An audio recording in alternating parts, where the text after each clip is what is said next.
लखनऊ में हुए हालिया अग्निकांड के बाद मुख्यमंत्री योगी आदित्यनाथ ने बेहद कड़ा रुख अख्तियार कर लिया।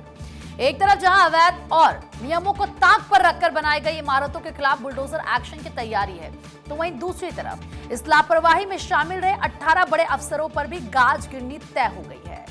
मुख्यमंत्री योगी आदित्यनाथ ने इस हादसे को पूरे प्रदेश के लिए एक बड़ा सबक बताया है। उन्होंने ये साफ कहा है कि फायर सेफ्टी के मानकों से कोई समझौता नहीं किया जाएगा।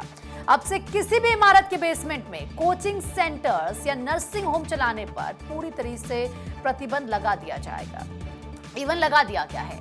मुख्यमंत्री ने सख्त लहजे में कहा है कि जो भवन जिस काम के लिए पास है वहां केवल वही काम होगा।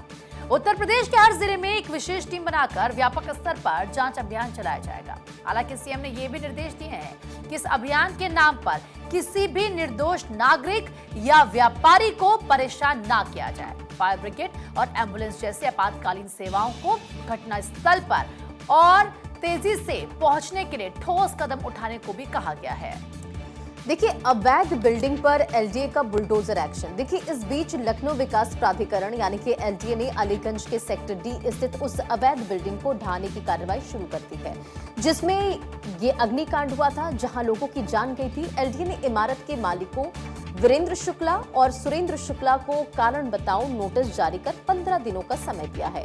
जांच में सामने आया कि इस प्लॉट का जो नक्शा था वो केवल रहने के लिए पास कराया गया था, लेकिन नियमों को ताक पर रखकर यहां पर एक बहुमंजिला कमर्शियल इमारत खड़ी कर दी गई।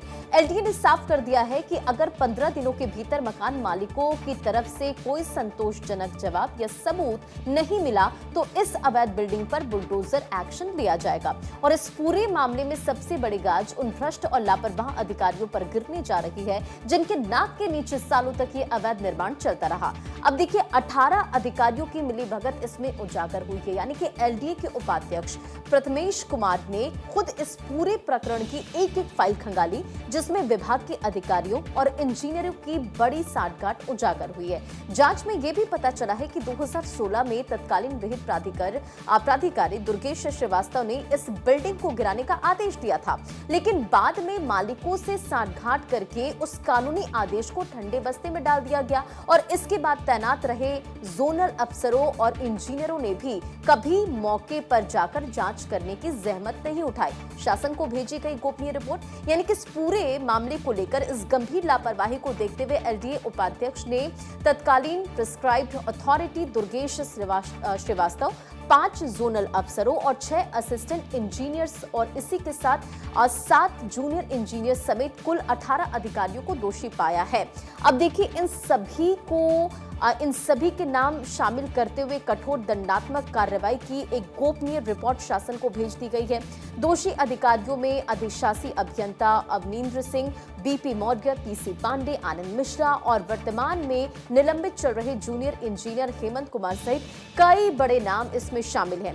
मुख्यमंत्री की इस सख्ती और एलडीए के इस बड़े एक्शन के बाद पूरे उत्तर प्रदेश में अवैध और नियमों के खिलाफ बने व्यावसायिक परिसरों के मालिकों में हड़कंप मच गया है। और किस पर कार्रवाई आगे होगी, इस पर अधिक अपडेट देंगे हमारे संवाददाता नीलेश, हमारे साथ जुड़ चुके। नीलेश, इस वक्त हम लगातार देख रहे हैं CM Yogi Adityanath action mode में नजर आ रहे हैं, दूसरी तरफ अब एलडीए की बड़ी कार्रवाई भी नजर आ रही, क्या अपडेट है? देखिए, बिल्कुल आपको बता दूं कि जिस तरीके से अलीगंज अग्निकांड में 15 छात्रों की जान चली गई, जिसके बाद लखनऊ विकास प्राधिकरण एक्शन मोड में आया है, सवाल फिर वही उठता है कि 10 साल पहले जिस बिल्डिंग को तोड़ने का निर्देश लखनऊ विकास प्राधिकरण ने दिया था, यानी कि 2016 में उस बिल्डिंग को ध्वस्त करने के निर्देश जारी हुए थे, आखिर क्या वजह रही थी कि 2016 में उस बिल्डिंग को ध्वस्त नहीं किया गया और 10 सालों से लगातार वहां पर कमर्शियल एक्टिविटी चल रही थी, जो कि आवासीय के लिए ग्राउंड फ्लोर और फर्स्ट फ्लोर का ही नक्शा पास था, यानी कि 2 फ्लोर ही मंजूर थे और 4 फ्लोर बना दिए गए, तो अपने आप में अवैध हो जाता है। अब फिर से इस पूरे मामले की जांच शुरू हुई है। लखनऊ विकास प्राधिकरण ने एक नोटिस चस्पा किया है, उस नोटिस में 15 दिनों का समय दिया गया है कि मालिक संतोषजनक जवाब दें। अब सवाल फिर वही उठता है कि लखनऊ में इससे पहले अग्निकांड लेवाना होटल में हुआ था, जहां पर 4 लोग जिंदा जलकर मर गए थे उस बिल्डिंग को लेकर भी लखनऊ विकास प्राधिकरण ने 15 दिनों का मालिकों को एक नोटिस दिया था और कहा था कि 15 दिनों में संतोषजनक जवाब नहीं मिलेगा तो बिल्डिंग को गिरा दिया जाएगा।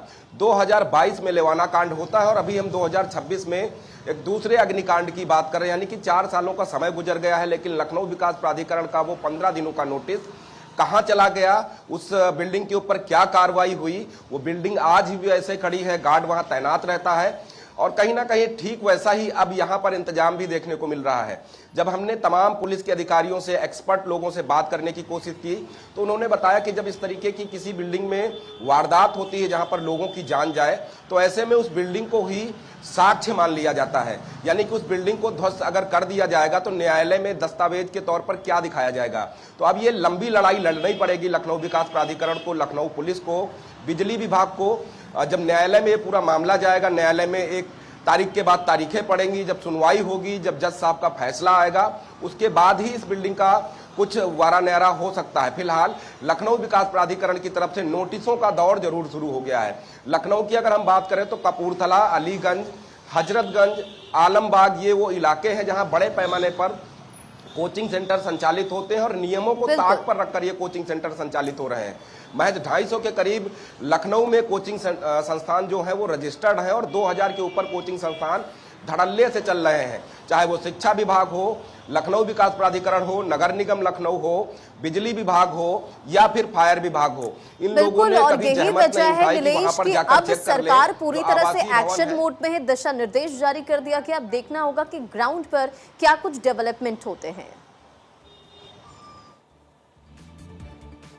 देखिए, बिल्कुल सरकार पूरी तरीके से मामले को लेकर सजग होती है। मुख्यमंत्री की बात करें तो मुख्यमंत्री से ज्यादा संवेदनशील इंसान उत्तर प्रदेश में वर्तमान समय में कोई नहीं है।